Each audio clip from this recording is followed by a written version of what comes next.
Свіжа новина на фото. Два цих громадянина тепер є почесними громадянами Києва. Ліна Костенко та Валерій Залужний стали такими, незважаючи на те, що вся фракція діджеїв і бариста покинули зал голосувань і не голосували за двох цих великих громадян. Чому? По-перше, я не впевнений, що вони розуміють, хто це такі, а по-друге, навіть якщо розуміють, то нинішній нашій владі не потрібні герої. Ніякі, ніде, ні під яким соусом. Про це й мова. Почасти саме тому провалена і провалюється мобілізація, тому що будь-кого, хто піднімає голову і починає навіть просто говорити про проблеми в країні, одразу ж об'являють іпсошником, намагаються або відлучити від ефірів, або забанити, або звільнити, або відправити в штурмовики, навіть якщо здоров'я дає змогу такій людині в кращому разі стояти вартовим на складі з цвяхами. І саме тому провалено мобілізацію. І саме тому люди не хочуть з доброї волі йти в ТЦК, тому що влада бреше і втоптує в бруд. Тому що не те, щоб доброго слова від нинішніх виконавців ролей міністрів, командирів і найголовніших лідерів не дочекається навіть натяку на справедливість. Якщо вдається їх приперти до стінки, вони пояснюють свої факапи перекосами і поодинокими випадками. Перекоси? Одиничні випадки? Рілі? Доброго здоров'ячка, хунто і хунтубери. Ми з України. Фоном показую ваші коменти з-під донатів за період, звіти від діда і наші, обіцяні соняшники, що роблять ваші донати дронами, що ми з вами купляємо. Нагадую, що ваші донати не подобаються росіянцям і все намагаюся зрозуміти. Перекоси якого кокоса заважають нашій владі коректно керувати? Для цього довелося мені подивитися і послухати випуск моєї штучки під назвою «Хто автор провалу мобілізації?» 2,5 години на секундочку.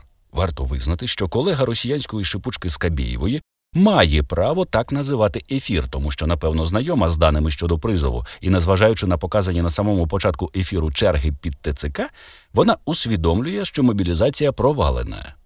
Решту звітів вона професійно перекручує, а в тому, що вона профі, сумнівів у мене немає. Утім, на цьому позитивний вплив на суспільство у пані придворного трубадура та її ефірів закінчується, як на мене.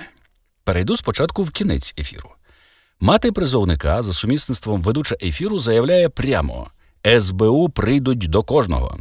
Прекрасне завершення розмови, погодьтеся. Усе, що говорилося, що писалося в чаті, перекреслено одним відкриванням рота, навіть якщо й було сказано щось корисне, про нього одразу ж усі забули. Справді, що тут мусолити? СБУ прийде, порядок наведе. У найкращих традиціях КГБ, тільки літери тепер інші. Змінити свою думку під впливом аргументів розумних людей і донести її до самого верху, тому що є можливість? А навіщо? За це їй не заплатять, а за фразу про СБУ заплатять. Але спочатку ефіру нам послужливо показують черги в ТЦК, ніби натякаючи. Дивіться, можемо ж коли хочемо. А ви запитали в цих людей, чому вони там зараз? Що вартувало підійти і запитати в них, чому ви раптом прийшли і стали тут у чергу? А заважало знаєте що? Правда. Ці люди б сказали, що у зв'язку з очікуванням напливу тих, хто боїться штрафів із 18 травня, вони прийшли зараз, щоб уникнути цих самих черг і метушні потім. Тому що більша частина цих людей обмежено придатні, і їм знову доводиться оновлювати дані і знову проходити потім ВЛК, тому що на горі вирішили, у людей і без того повно вільного часу, і немає роботи, давайте їх чимось займемо. А те, що тепер якусь їхню частину призвуть і призначать у штурмовики через тиждень, вони просто поки що не вірять. А я вірю, тому що днями розмовляв з одним хлопцем і з'ясувалося, що їхній підрозділ залегка поповнили і відправляють саме туди. А ще цікаво, що в цьому підрозділі люди з серйозною освітою, навичками, напрацьованими роками, і що всі вони інструктори у своїй справі. Були.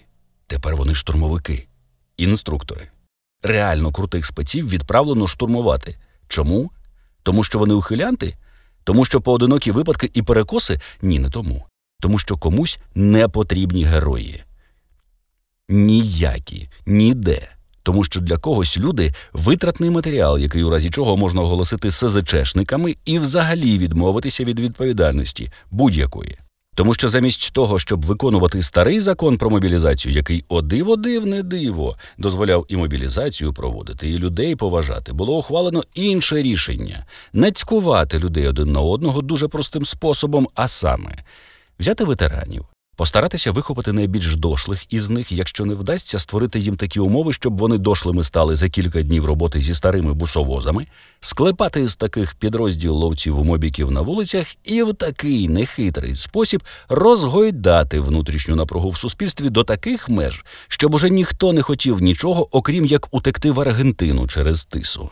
А потім пообіцяти всім, що СБУ прийде до кожного, хто не пройде цей шлях. Профіт, усі задоволені, усі можуть займатися виливанням один на одного відерець зрад, але тільки не пам'ятати про те, хто ж насправді всю цю історію затіяв. Хто допустив, хто розганяв, хто накази віддавав, хто, найголовніше в цій історії, ставився і ставиться до людей, як до рядка в рапорті. Ситуація складна, але контрольована. І тут я не можу не навести цитату пана Жоріна з ефіру Трубадурщі. «Такого, щоб людина була вкрадена ТЦК і не пройшла підготовку, в нас не буває, та й не буває в принципі». Пане Жорін, я пам'ятаю, як ваші бігборди висіли по всій оболоні, коли вам потрібно було терміново прийти в політику. І шкодую, що не виявилося відраз фарбою в той час під рукою. Показав би вам, чого не буває в принципі. Розумних людей у політиці не буває в принципі. Іншого висновку я дійти зараз не можу, хоча, повірте, хочеться. А вже якщо вас запросили в ефір до цієї серйозної дами, у цій політиці ви свій. Або вважаєтеся таким. Україна – маленька країна. Всім все видно і всі все знають. І якщо хтось посилено вдає, що він ні до чого і весь із себе такий патріот, що хоч пісні про нього складай, то люди роблять свої висновки. І повірте, ніякий ІПСО тут ні до чого, тому що дуже важко втовкмачити виборцям цвілі думку про те, що влада робить щось не так. Але ж вдається. Я останнім часом майже не зустрічаю людей, які під час виголошення вголос прізвища президента не зеленіли і не плювалися до гикавки. А хто це зробив? Порохоботи?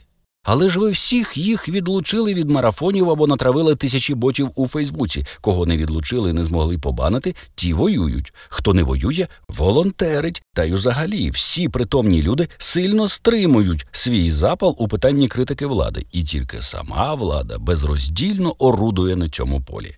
Жодної сторонньої критики не потрібно. Досить просто ознайомитися з рішеннями, ухваленими останнім часом, або просто подивитися ефір цієї тітки з плюсів. Цитата з ефіру. «Всі мають відкласти свої справи на після перемоги. Ось згоден. Ви навіть не уявляєте, до якої міри я згоден з вами. Давайте на Окружній у Києві припинимо класти новенькі велодоріжки з LED-освітленням. Приберемо звідти асфальтоукладники і налагодимо нормальний рух на цій ділянці, а то там затор майже година в обидва кінці. А на ці гроші купимо дрони або налагодимо виробництво мін, або повернемо у виробництво заряди для стугни». Слабо? Слабо відкласти свої справи? Чи боїтеся, що після перемоги, яку ви всім скопом так ретельно саботуєте, вже не вийде на те, щоб у таких обсягах красти, а навіть у Макдональдс кричати «вільна каса» не візьмуть? Чому ми всі повинні відкладати свої справи, а ви їх тут же привласнюєте собі? Цитата Мосійчук. «Опозиція попередньої версії». Тобто це вона намагалася блиснути своїм гострим кварталівським гумором і дотепністю заодно. І, здається, цей вираз має бути образливим для опозиції і ржачним для глядачів кварталу. Я ж правильно розумію? Поправте мене, якщо не правий. Та тільки пані Мосійчук, ця опозиція на фронт їздить раз на тиждень, і не тільки з фотоапаратом. Запускає і веде виробництво для ВПК, возить каравани техніки з-за кордону, множить донати на 2, логістує вантажі й оплачує новітні розробки, а ваш владний Нацбанк блокує кредитування цього самого ВПК. Як ви цей факт обхохочете, навіть цікаво. Чому НБУ блокує кредитування ВПК? Як ви оборжете той факт, що на ЗК витратили 4 мільйони гривень на туалети для своїх ніжніх п'ятих точок, а ви, цитую, відреагували на це? А нащо ви про це говорите в публічному просторі? Вибачте, а в якому просторі говорити про відвертий саботаж фінансових розтрат народних грошей у воєнний час? У туалетах? На кухні? У СІЗО? Я дивлюся, ви до цього і ведете. СБУ прийде до кожного, ваші ж слова. Вірні послідовники Овоча. Той, що правда заявляв, почую кожного, а ви трохи перекрутили. У дусі кварталу, я розумію.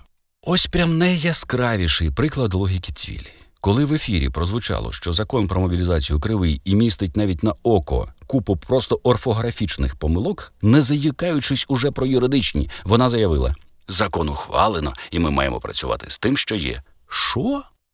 А якщо ви завтра ухвалите закон, за яким громадяни повинні будуть щоранку слати вам в офіс аналізи або навіть з'являтися особисто, будете слати і ходити? А якщо завтра ухвалять закон, за яким потрібно зранку, не прокидаючись і не вмиваючись, записати хвалебний гундосик найвеличнішому, вивісити його в себе на сторінці і зробити репост на сторінку офісу, те ж саме станете заявляти? Оруел плаче і ридає ридма. А так можна було? Можна, пані Мосійчук? Ви скажете, не перегинай, то я вам відповім. Будь-яку маячню потрібно доводити до рівня маячні. Тоді стає зрозуміло, до якої міри це все маячня. Щоб ви не звинуватили і мене в маячні, наведу кілька цитат із того самого ефіру, щоправда, на автора цих цитат, Ростислава Кравця, в ефірі повісили тавро, заявивши наприкінці ефіру, що він прекрасно викручувався протягом заданих 2,5 годин. Я так розумію, його запросили в ефір як слоника для биття та отримали онлайн від коша? Так я тут так само скажу. Якби ви так навчилися викручуватися і користуватися головою для перемоги, не було б цього ролика, і я б залишився без роботи. Так от цитати.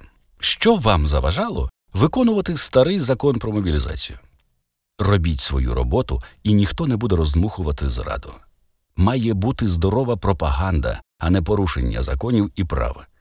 Просто всі бояться вийти самі на себе. У нас в усьому винні громадяни України. Не подобається така розмова? Пришлете до мене СБУ? Мені теж багато чого не подобається, але я, щепивши вже давно зуби, просто гребу в бік перемоги всіма доступними мені засобами, включно з цим роликом. Більша частина країни відриває від себе сімейні гроші, відсилаючи донати, незважаючи на всю вашу протидію і безмозкуватість. Утім, протидієте ви досить професійно, визнаю. Все, не хочу більше про них. Давайте закінчимо сьогодні ролик святами. Ви коли-небудь цікавилися, як перекладається «Let my people go»? Прикиньте, я тут поцікавився. «Відпустіть мій народ». Мали минулого тижня 2 цікавих свята. Спочатку День прикордонника. Це було свято, бо принагідно тегаючи чимось важким наших абас-сусідів, можна тільки згадати пограничника. Пограничник – це не солдат. Це пасажир із психічним пограничним історично розладом. Тут вміняєм, тут не вміняєм, тут скрепу заворачували.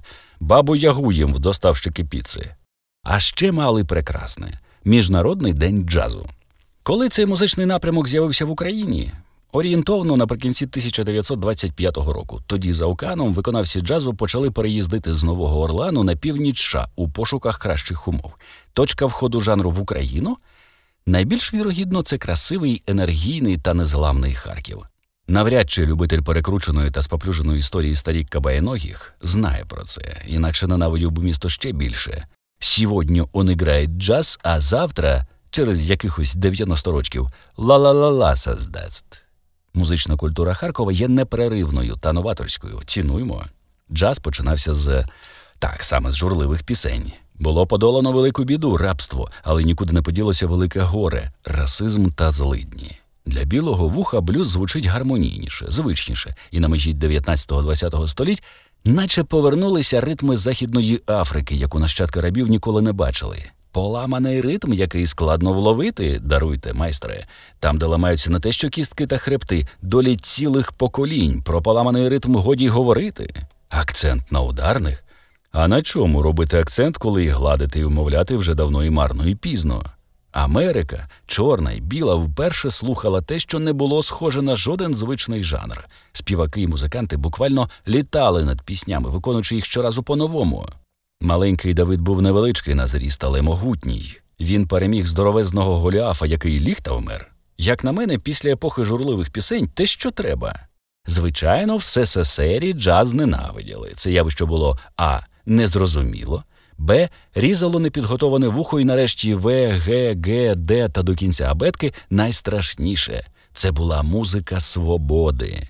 Нащадки рабів з джаз-бендів чомусь не стали класово близькими, навіть не через те, що розважали білих капіталістів, через те, що їм було можна. Бо «Відпусти, народ мій» та «Некому березку заламаті» – то є несумісна мелодіка. Яся цікавлю виключно з метою музичного фулюганства. Ви ніколи не експериментували з автозаміною, ні? то я вам шматочок загорну з собою. Вже, пробачте мені мою англійську, ще вміє краще, та поки ми не навчили його співати моїм тембром. When Ukraine was in Soviet land, let my people go. Oppressed so hard they could not stand, let my people go. So the good says go down, step on, way down in Soviet land, tell Soviets to let my people go. Bandera went to Soviet land, let my people go. He made all Soviets understand, let my people go. Все вірно. Після журливих пісень бандуру гітару відкладають. Беруть духове та ударне, бажано кілометрів, щоб на 300. На роялі поправляють маскувальну сітку, кулеметник розминає пальці. Якщо тегнути можна склобетоном, а можна смолою ворогів України, як імпортних, так і вітчизняного виробництва, то якщо їм дуже, придуже пощастить, то до них завітає чорна лебідь Ніна Сімон та запитає: «Грішнику, куди ти побіжиш у той самий день?» А як не пощастить, це ж питання може поставити князь Пітьми, най буде здоровий на 2 по 150 тричі на день. Окрім часу натхнення, він має ще фантазію та досвід. Річка кипить від ухилянтів, море від атакамс. Господь сказав: «Забирайся до дідька, як на мене все кошерно». Весь нормальний світ відзначав День джазу, а яблучко, хай котиться до запекла. Пісня ж каже: «Я побіг до диявола, і він чекав». Поборемо. Слава Україні, слава ЗСУ. Зробіть донат і репост, якщо ви теж прагнете перемоги. Доля і ролика, і України в ваших лайках, донатах, коментах і репостах. Тож це і буде ваш внесок в перемогу України.